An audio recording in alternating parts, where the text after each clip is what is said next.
La rencontre internationale de théâtre monodrame est un festival de monothéâtre qu'organise le groupe de recherche et d'application en art dramatique GRAD. Elle vise deux objectifs principaux.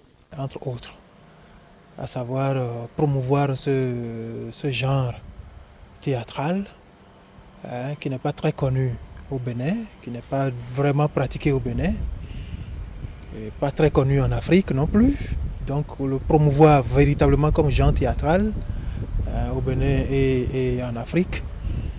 Ensuite, aider, disons, à contourner les difficultés liées à la diffusion des œuvres théâtrales. Donc, difficultés surtout d'ordre financier, voyez-vous. Et puis aussi contribuer au renforcement des capacités techniques des comédiens béninois et africains. Du 3 au 8 septembre 2009, la deuxième édition de la rencontre internationale de théâtre monodrame s'est déroulée au Centre culturel français de Cotonou. Avec le soutien du Fonds d'aide à la culture, de Wallonie-Bruxelles International, de la Fédération nationale de théâtre et d'autres partenaires privilégiés, 10 spectacles sont venus de 8 pays d'Afrique et d'Europe. La programmation a offert 2 représentations par soirée. Je pense que j'étais un tout petit peu déçu de la programmation l'année passée. Et voir que tout d'un coup, juste à la deuxième édition, il y avait des spectacles de haut niveau. Franchement, je suis très très content. Après la cérémonie d'ouverture, présidée par le directeur de la promotion artistique et culturelle, représentant le ministre de la Culture, le Bénin a livré au public du CCF de Cotonou 2 de ces 3 représentations.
Ô femme, blanche lune qui luit de par la brise vespérale, belle gazelle à la sveltesse absorcelante, m'avait ébloui, me susurrait, me traquait, me suivait partout. Pourquoi? Des visages noirs.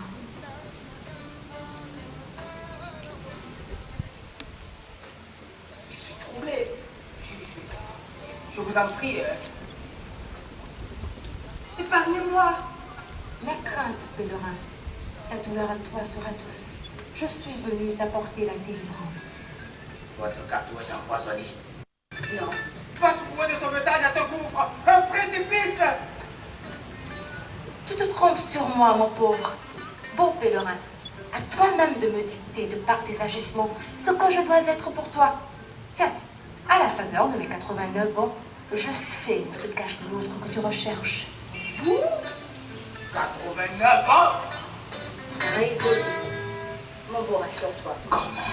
Je suis venue t'apporter l'autre. J'ai toujours flirté avec toi. Oui, tu as raison. Et le restant de ton cycle ici-bas, je serai toujours là. Là pour agrandir au besoin tes blessures, amenuiser tes folies, adoucir tes douleurs, ralentir tes fourberies. Pourtant, je ne vous connais pas. On peut déjà se tutoyer. Vous trouverez quel loutre? Des visages noirs. Observe-moi bien et devine. Le spectacle là, je l'ai conçu de façon contournée parce que je l'avais écrit en duo.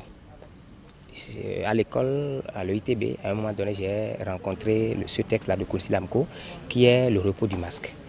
Moi-même, j'avais un autre texte que j'avais appelé le polygone de vie. Et donc, j'ai fait une fusion entre les deux textes parce que les deux se ressemblaient terriblement. J'ai remarqué que c'était basé sur le conte principal qui est Sasekou. On avait parlé du lion, de l'homme qui a vu le lion sur terre, le caïman dans l'eau et le bois sur l'arbre. Donc, pour résumer un peu la condition humaine, Fidéon, Fidénon. Et je l'ai écrit pour deux personnes, pour cet homme-là et la femme, qui était l'obstacle majeur du parcours. Et puisque, pour rythme, il s'agissait d'un mono, un beau matin, l'idée m'est passée dans la tête de le monter en solo comme ça. Et comment faire alors par rapport à cette femme qui est sur la scène, qui devait être sur la scène? J'ai dû imaginer cette technicité de la cinématographie. Le VIH, ça ne lâche pas prise. Leurs enfants, eux, ne font rien, hein? Il n'y a que moi pour régler les problèmes du monde à la sueur de mon cul.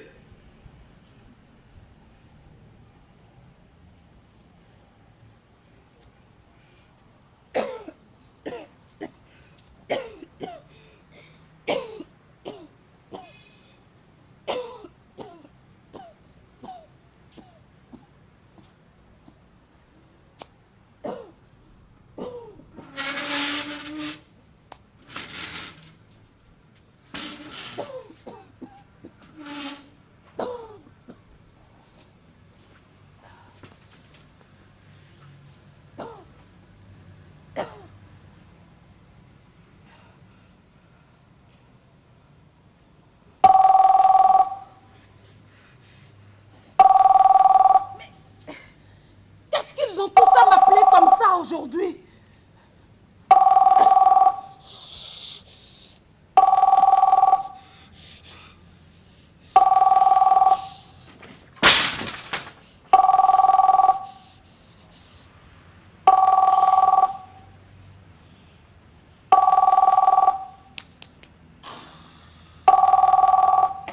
Vous êtes sur le répondeur du 00 33 13 13 13 13 0. Veuillez laisser votre message après le bip sonore. Merci.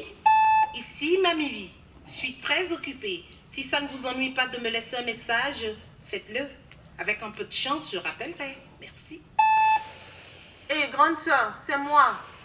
Tu sais, il y a la cousine Amina là, elle se marie dans 2 semaines. Et je dois lui offrir un cadeau.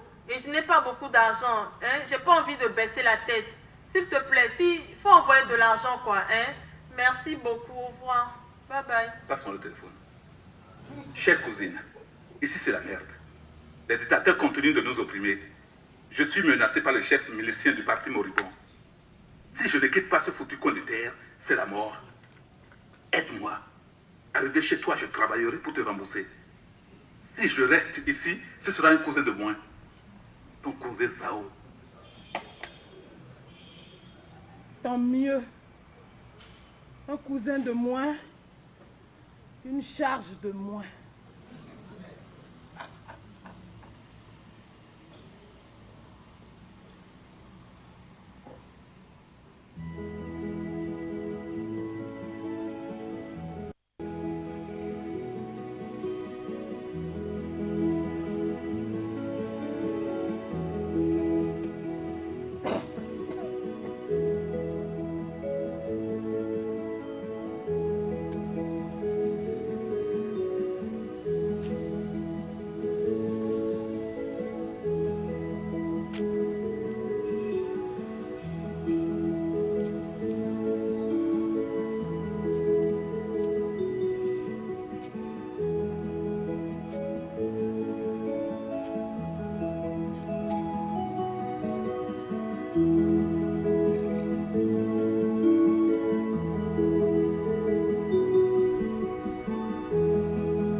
êtes sur le répondeur du 0033 13 13 13 13 0. Veuillez laisser votre message après le bip sonore. Merci.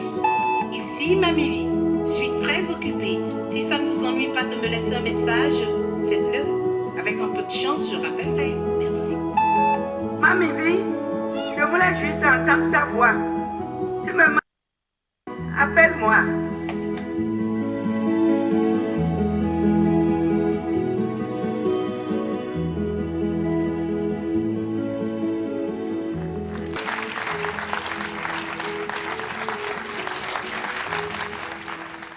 Il faut dire que le 13e jour est d'abord un récit de Léonard Yakanou, qui est directeur du FESTEF. J'ai fait l'adaptation de ce texte. Ensuite, je suis passé à la mise en scène de ce texte. C'est devenu un monologue joué par Carole Lokossou. Le 13e jour, c'est simplement l'histoire d'une fille qui, sur le net, a rencontré un mec. Elle s'est dit, bon, ok, voilà, la porte est ouverte pour aller en Europe. Elle arrive, elle se rend compte que, bon, ce n'est pas un mari qu'elle a rencontré, mais plutôt un proxénète. Et donc, la mésaventure a été terrible. Vous avez pu le constater dans le spectacle.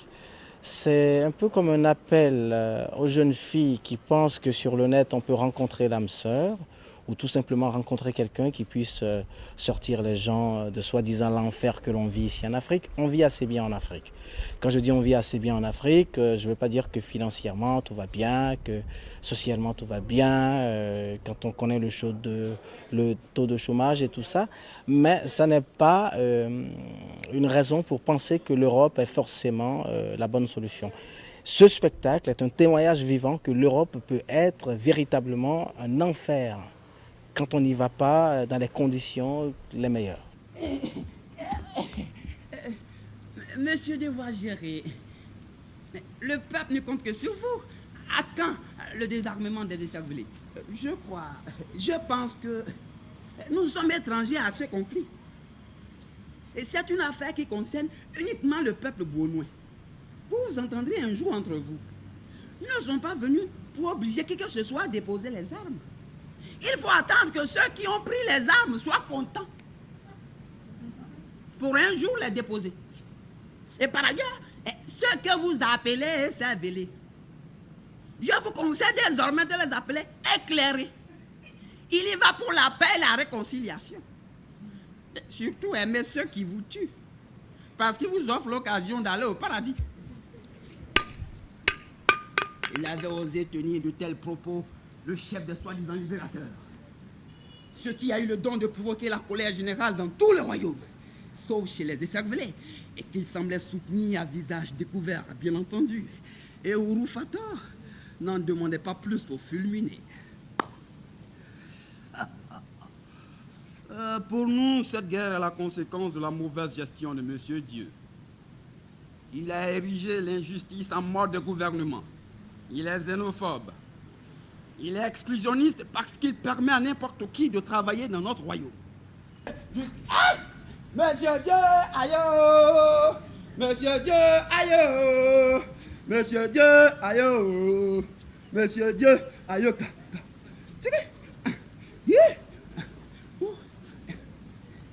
Hey! Ah non! Ah, cette marche-là! Non, fallait la vivre! Oh! Ah, ouais! Ah! J'ai présenté donc à cette deuxième édition un mono intitulé Monsieur Dieu les écervelés, dans laquelle j'ai fait l'étalage de cette douloureuse situation qu'a connue on dira mon pays, mais c'est un peu toute l'Afrique avec. Donc c'est un peu retracé, relaté, les faits vécus. Et donc il y a eu donc ce fou sous un pont qui en a fait l'étalage, encore une fois, dans toute sa dimension, dans sa façon de délirer. Il a donc emporté le public. Le fond, c'est de retenir qu'un fou, qu'un marginal peut aussi être témoin de situations graves et qu'un jour il aura à rendre témoignage. C'est à prendre comme argent comptant ou pas, mais sa vérité à lui, elle a été dite. La Belgique était aussi présente à la deuxième édition de la Rythme. Grâce à Wallonie-Bruxelles International, le public a dégusté le spectacle L'Uruguayen, un projet de Nelly Framinet et de Yvain Juillard. Il m'arrive certes des moments d'écœurement total.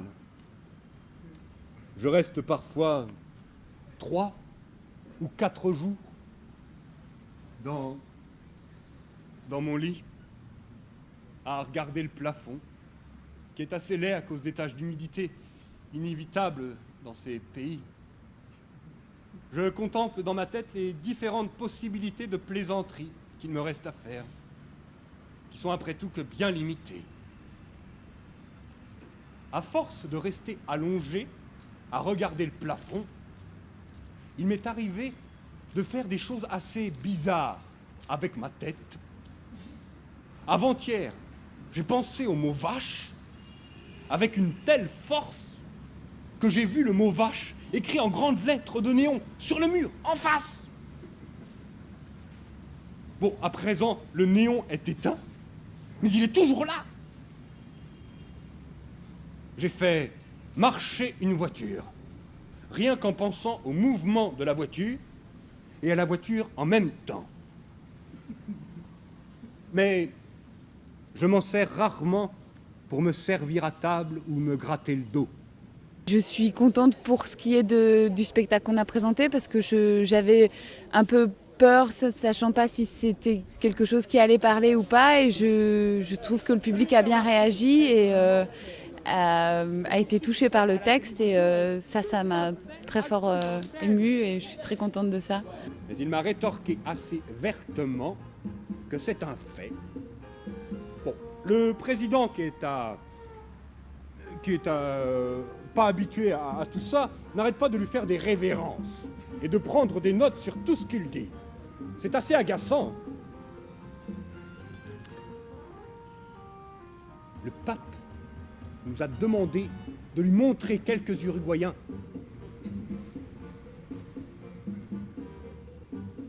Nous lui avons installé dans ma chambre, dans mon trou, où je n'ai presque plus de place, nous lui avons installé avec le président dans mon lit, tous les deux.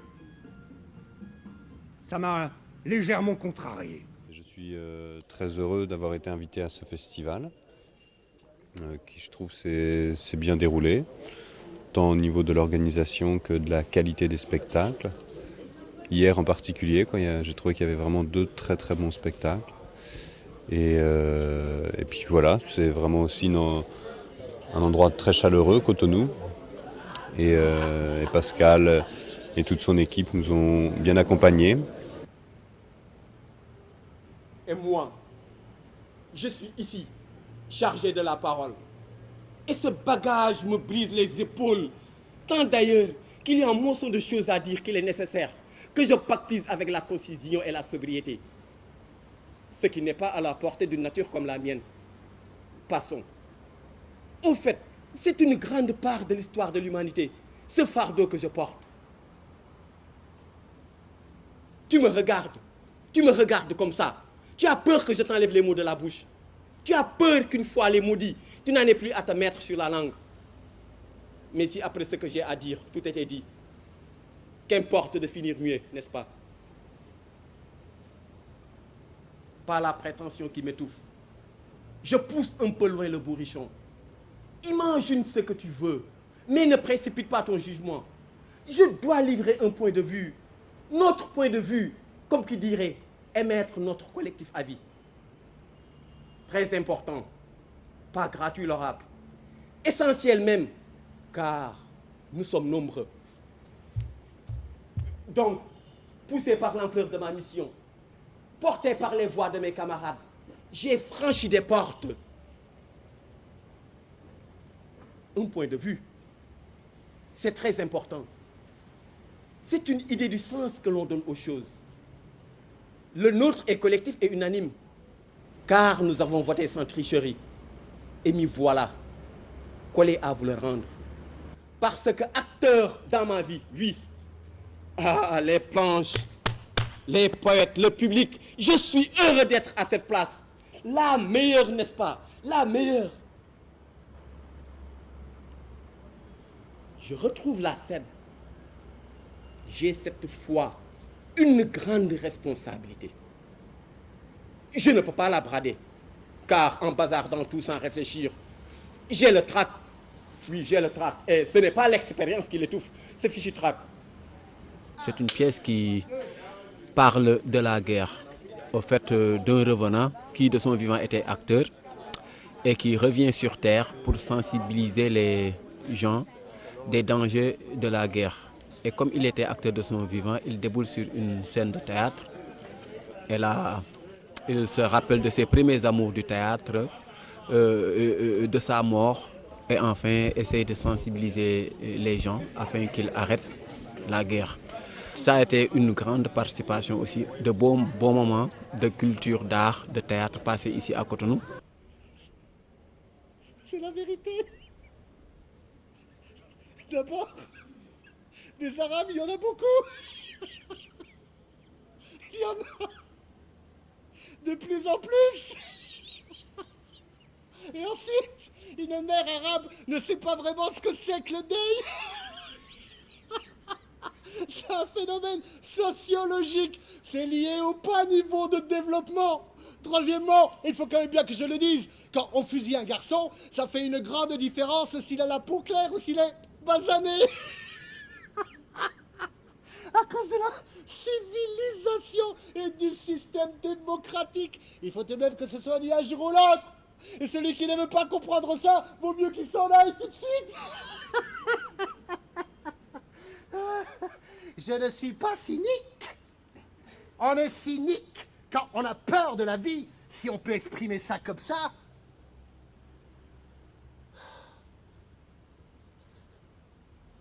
Je pourrais faire une demande d'asile politique, même si je n'en ai pas le droit. Je suis arabe, pas kurde, arabe, sémite.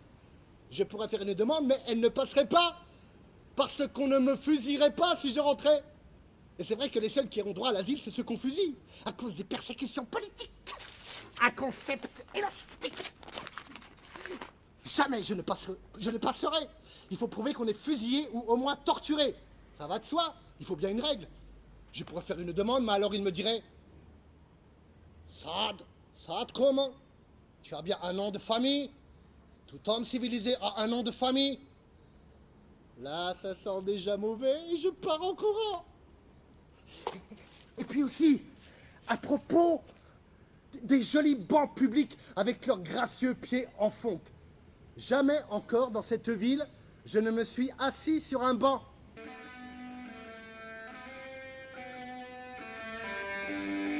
Ça démolit tout. Ça est partout. Ça grandit sans cesse. Ça se multiplie sans cesse. Levez-vous. Je m'appelle ça. J'ai 30 ans. En anglais, ça veut dire triste. Je ne suis pas triste.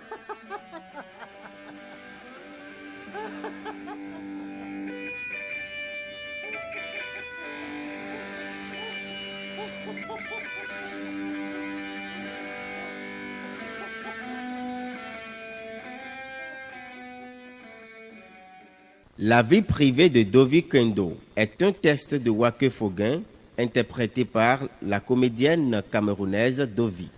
Je vais dans un bar.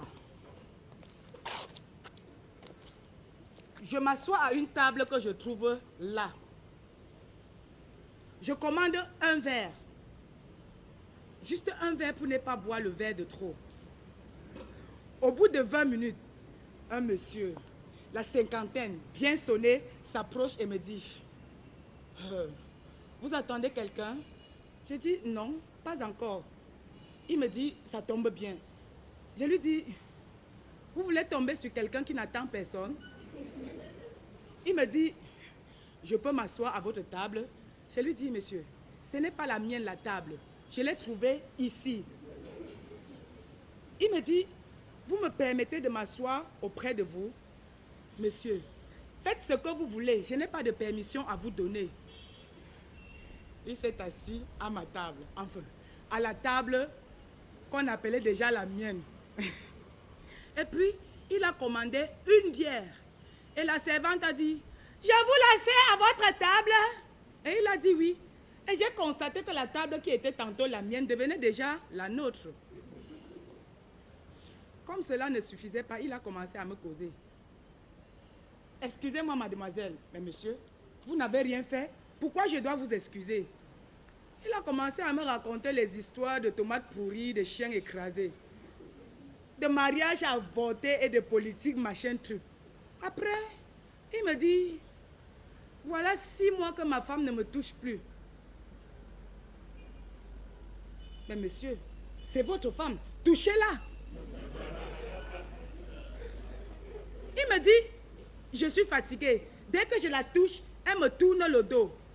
Monsieur, l'histoire de votre femme me gonfle. Et si vous êtes dégonflé, pliez-la en 4 et jetez-la dans le placard. Il me dit, chez moi, il n'y a pas de placard. Je dis, le fond de votre lit, il y a de la place sûrement. Mettez-y votre femme et faites-vous une autre santé. Il me dit, elle ne doit pas arrêter de crier et mes enfants l'entendront. Monsieur, vous avez déjà entendu parler de scotch? Scotchez la bouche de votre femme et faites-vous une autre santé. Il me dit, mes enfants posent trop de questions. En fait, monsieur, ce n'est pas difficile de trouver des réponses quand on attend des questions. Il me dit, je cherche un endroit pour me cacher. Monsieur, au lieu de chercher des réponses aux questions de vos enfants, vous préférez chercher une cachette? Malchance. Il me dit, aidez-moi à me cacher, je vous en prie. Je peux payer votre loyer le temps que ça dure. Je veux seulement que vous me touchiez pour apaiser mon manque. Oh, monsieur, vous êtes malade. Je n'ai pas besoin d'un bailleur de fonds. Depuis que je l'ai amené chez moi, il ne veut plus partir. Il ne veut plus sortir. Ensemble à la télévision hier soir, nous avons vu sa femme qui lançait un avis de recherche. Elle disait que son mari a disparu depuis 1 mois. Alors que ça fait 3 mois qu'il est chez moi. Vous voyez que son absence est restée 2 mois inaperçue.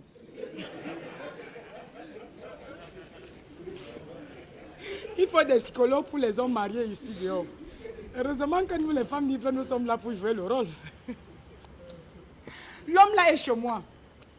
Il se réveille, prend son petit déjeuner, regarde la télé, se recouche, se relève, se lave, dîne, regarde la télé jusqu'au milieu de la nuit. Ce soir, je vous assure que s'il ne part pas, je le plie en 4 et je le jette dans le placard. Depuis 1 semaine, il ne me touche plus, soi-disant qu'il est fatigué. Hein? Vous voyez la malchance? C'est quand tu évites de tomber que quelqu'un tombe sur toi. Mais qui lui a dit qu'on se fatigue chez Dovi? Tu demandes à l'homme de t'habiller, de payer ta crème, de payer ton tour au salon de coiffure. Et tu te dis femme moderne, villageoise. Qui habille l'homme? Qui paye son tour au salon de coiffure? Ce sont des questions qu'il faut que les féministes se posent. Tu ne peux pas avoir l'argent du beurre, le cuir et la crémière, tout ça en même temps. Les hommes ne savent plus dire des mots doux. Des mots flatteurs ou enivrants. Il n'y a plus de poètes parmi les hommes. Batobaye, ils sont où les poètes? J'ai entendu un homme me dire un jour, tu es la luciole qui illumine notre quartier. Oui. Ce n'est pas beau ça? Le premier gars qui m'avait touché m'avait dit, viens beauté, tu es l'arc-en-ciel de notre quartier. Le point de beauté qui transforme les ténèbres en paradis. Quand j'ai entendu ça,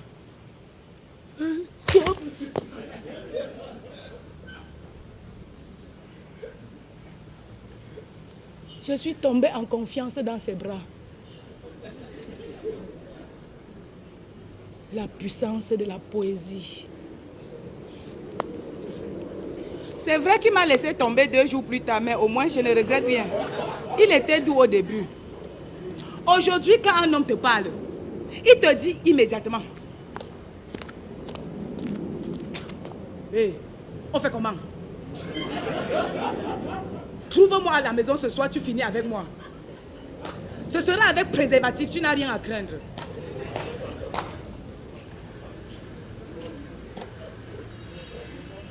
Si tu tentes de lui dire que tu es prise et que vous remettez ça à demain, il te dit pétasse.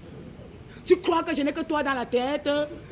Bip-moi demain si je suis libre, je te prends connasse. Oui, mes frères, c'est la guerre. Depuis que les hommes ont appris qu'on court aux Jeux Olympiques pour gagner de l'argent, ils ne savent plus prendre du temps pour dire ce qu'ils veulent. Il y a des hommes maintenant qui, pour te draguer, te touchent seulement.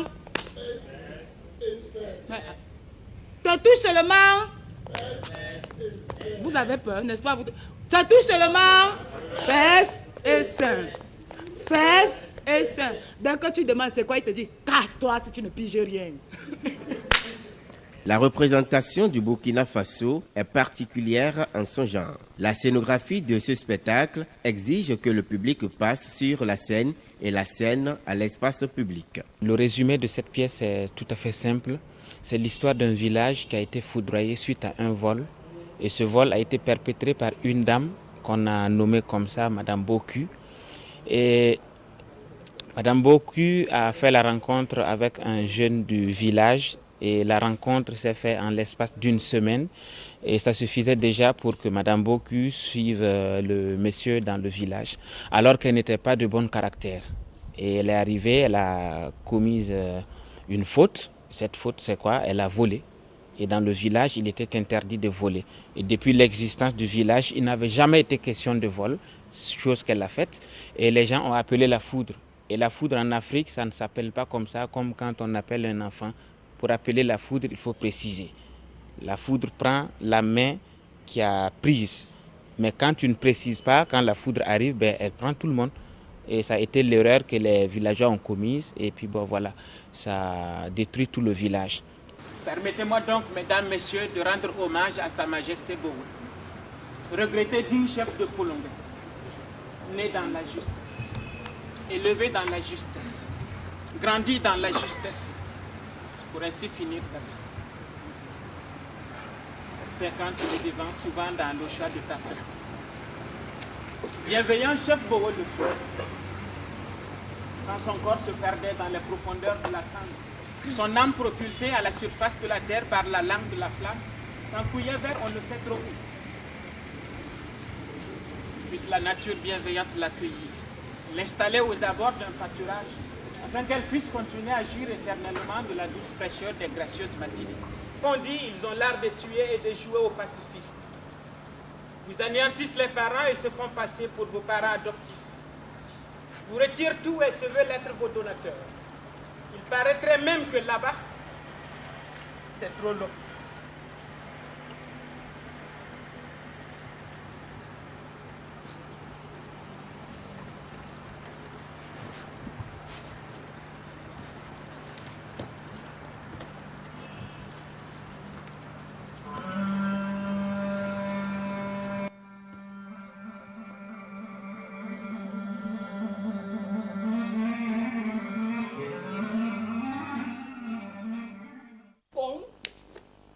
Sauta violemment.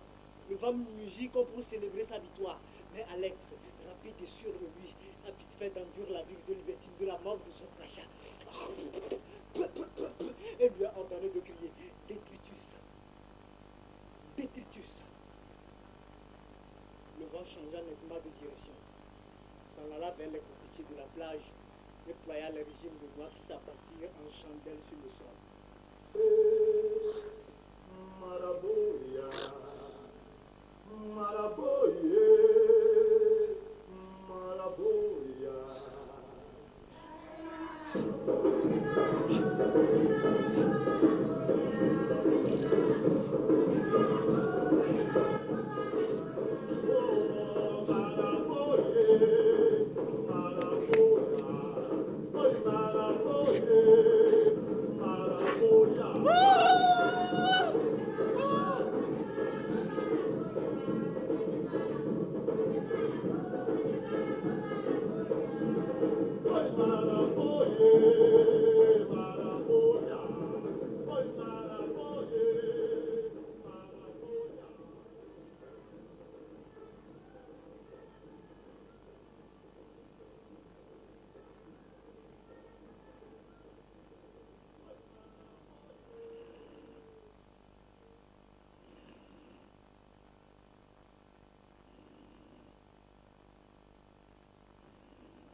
Libertine,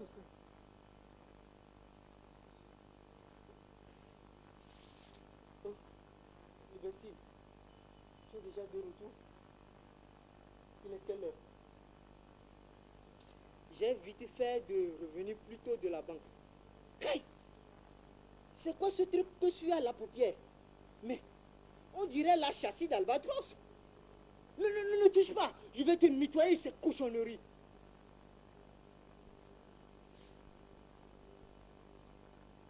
Au pied du hamac, Albatros couina comme pour saluer mon retour à la réalité. J'avais envie de l'embrasser, mais préféré tendre mes lèvres vers la bouche de Libertine. Aucune épithète ne serait qualifiée. Elle était vêtue de blanc de la tête aux pieds et souriait comme à la naissance du monde. On s'est regardé derrière les yeux, le chien et moi.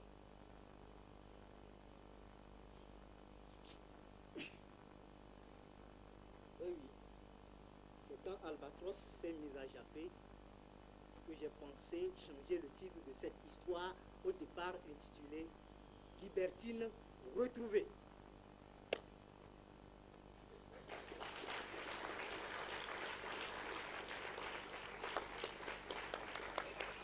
Allez, Albatros.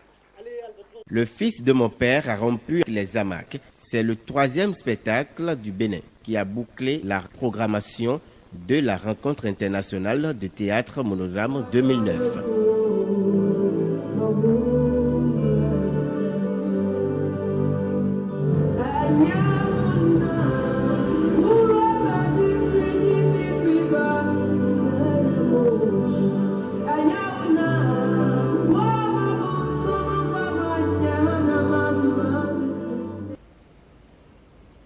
J'étais sorti de la maison ce petit matin-là.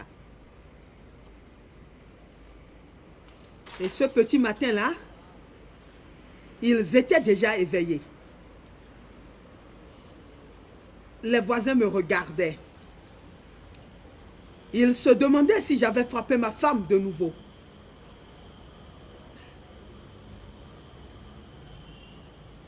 C'était pareil toutes les fois. À chaque altercation, on se tapait dessus. Et puis elle criait assez fort. Les voisins se parlaient entre eux. Qu'avait-elle fait encore? Ils étaient au courant des agissements de ma femme. Ça les amusait. Chaque fois que mon épouse et moi, on se cognait. L'un d'eux me demanda de retourner à la maison. Que je devrais partir donner une correction inoubliable à cette chose qui continuait de gueuler à l'intérieur.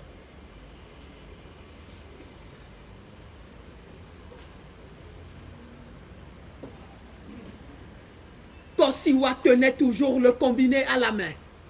J'entendais la voix de quelqu'un qui lui demandait l'adresse de la maison. Ma femme! Oh non! Ma femme! Non! Je ne crois pas que ce soit moi. Cela ne se peut. J'ai pu à un moment quelconque m'emparer de l'objet lourd disposé à l'entrée de la pièce. Je l'ai sans doute frappé à la tête. Trop fort certainement. Ou peut-être pas. 3 mois que je n'ai plus vu la serveuse principale de la rue du 8e. Et pour la première fois de ma vie, je pensais à Kosiwa comme jamais je ne l'ai fait. Kosiwa morte. Kosiwa que j'ai tué de mes propres mains.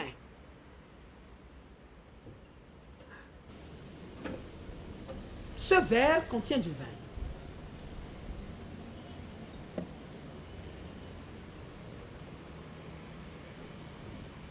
Le second. Vous désirez que je boive le contenu du second verre.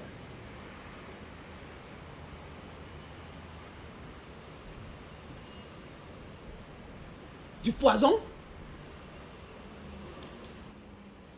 Du poison posé là exprès. J'ai tué ma femme. Il me faut rendre des comptes au petit Jésus afin que mes péchés soient expiés.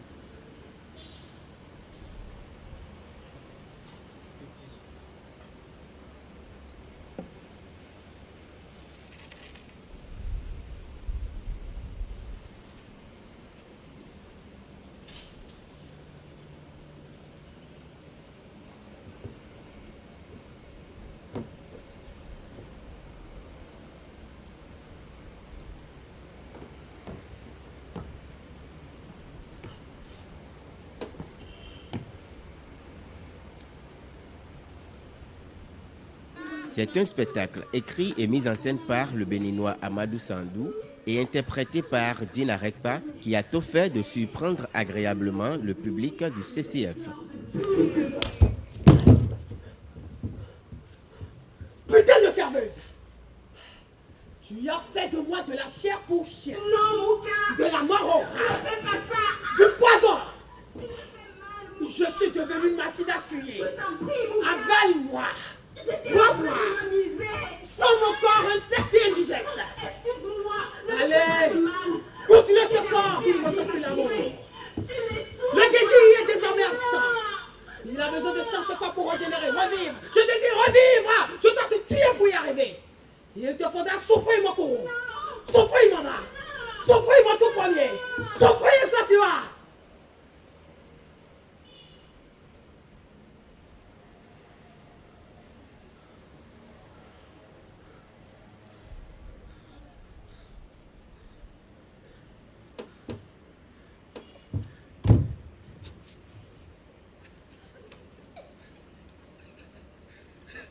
Elle est morte. Morte assassinée. La serveuse principale de la rue du 8e. Je l'ai tuée de mes propres mains.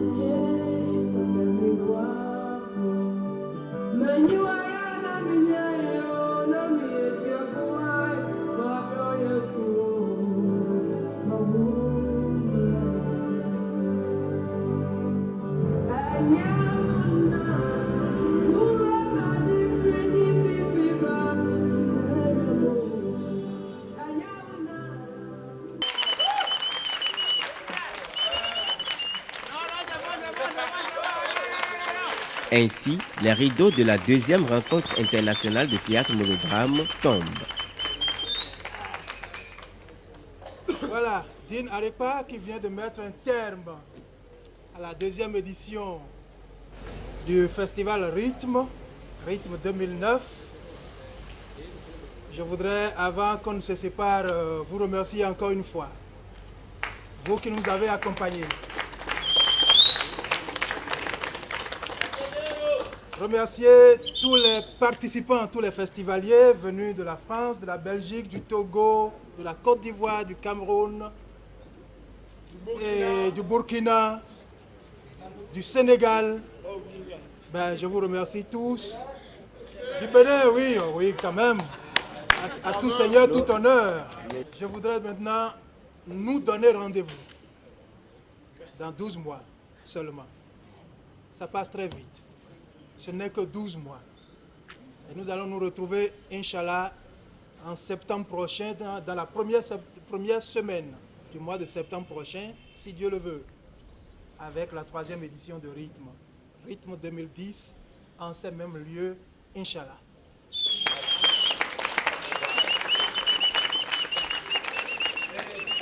Merci encore et bonsoir chez vous. En somme, Rythme 2009 a été une réussite. Les festivaliers apprécient leur participation. Moi, je suis très heureux d'avoir participé. J'ai été d'ailleurs honoré de ma participation et je suis très content de la manière dont ça s'est passé aussi, puisqu'il y a eu du public tous les soirs. Ce n'est pas évident du tout. Pour des monos, ce n'est pas du tout évident. Et pour moi, c'est une réussite. Il y a certes des choses à revoir naturellement. Je suis sûr que ce n'est pas moi qui vais donner cette leçon-là. Tout le monde a vu, les organisateurs ne sont pas cons. Et donc voilà, ils vont redresser ce qu'il y a à redresser et puis ça va vivre les rythmes. Je tiens à préciser que je suis à ma première participation et que bon voilà, là, il y a eu donc la bonne ambiance entre les festivaliers et puis cette entraide qu'il y a eu entre nous, l'installation de différents décors pour les différents spectacles, il y a eu le coup de main que les autres ont eu à donner à un autre participant d'un autre pays et ça s'est remarqué tout le long de cette édition et donc ça a été même souligné par le président du comité d'organisation et ça nous a vraiment fait chaud au cœur. Pour nous, c'est c'est pas rien, ça nous fait beaucoup plaisir et on est très contents, et moi et les filles et toute l'équipe qui nous attend là-bas. Nous disons merci au directeur et toute l'équipe qui a organisé ce festival pour que voilà, l'année prochaine, que ça continue, que les financements, qu'on puisse accompagner aussi, parce que un financement de plus, c'est une parole de plus pour l'art. Je suis très content de mon séjour ici, quoi, et de ce festival. Je suis très contente d'avoir participé à ce festival. J'ai trouvé l'accueil très chaleureux, des spectacles de qualité, un vrai échange artistique entre tous les artistes, des ponts peut-être du coup qui vont se créer avec l'Afrique. Rythme 2010 aura lieu dans 12 mois. Ce fut une grande réussite. Une grande réussite en ce sens que, contrairement à l'année dernière, nous n'avons eu que 4 pays, y compris le Bénin lui-même, avec 6 spectacles. Cette année, nous avons eu 8 pays participants pour 10 spectacles. Mais alors là, 10 spectacles de très haute qualité, de très belle facture. Les spectacles sont venus aussi bien d'Afrique que d'Europe. Donc, cela témoigne de l'intérêt suscité par ce genre théâtral, non seulement en Afrique, mais aussi en Europe. Parce que les gens, même en Europe, veulent aller découvrir comment se pratique ce genre théâtral en Afrique. Et dire qu'un pays africain se spécialise dans ce genre en organisant un festival, c'est une première. Et donc, ça a suscité beaucoup d'intérêt. Donc, au soir de cette deuxième édition, je peux dire que la satisfaction est totale. D'ailleurs, tous les festivaliers ne manquent pas de le dire. Vous avez dû le remarquer vous-même certainement. Les festivaliers, les spectateurs qui ont été présents en grand nombre au rendez-vous durant les 5 jours de spectacle. Si les spectacles n'étaient pas de très belle facture, je crois que les spectateurs ne viendraient pas. Vous voyez? Alors, leur fidélité témoigne donc du succès de cette édition. L'édition 3, c'est encore dans 12 mois, si Dieu le veut. En termes d'innovation, c'est sûr, parce que nous en ferons chaque jour un peu plus. Pas à la manière de l'autre qui avait tenu ce genre de discours, mais qui a fini par disparaître, non. Mais je crois que vous avez dû le remarquer vous-même, entre la première édition et la deuxième, il y a eu une grande innovation, un grand pas de franchi. Entre la deuxième et la troisième, il y aura forcément des innovations aussi. Il y aura forcément des innovations et en son temps, nous allons nous retrouver pour en parler, pour communiquer là-dessus.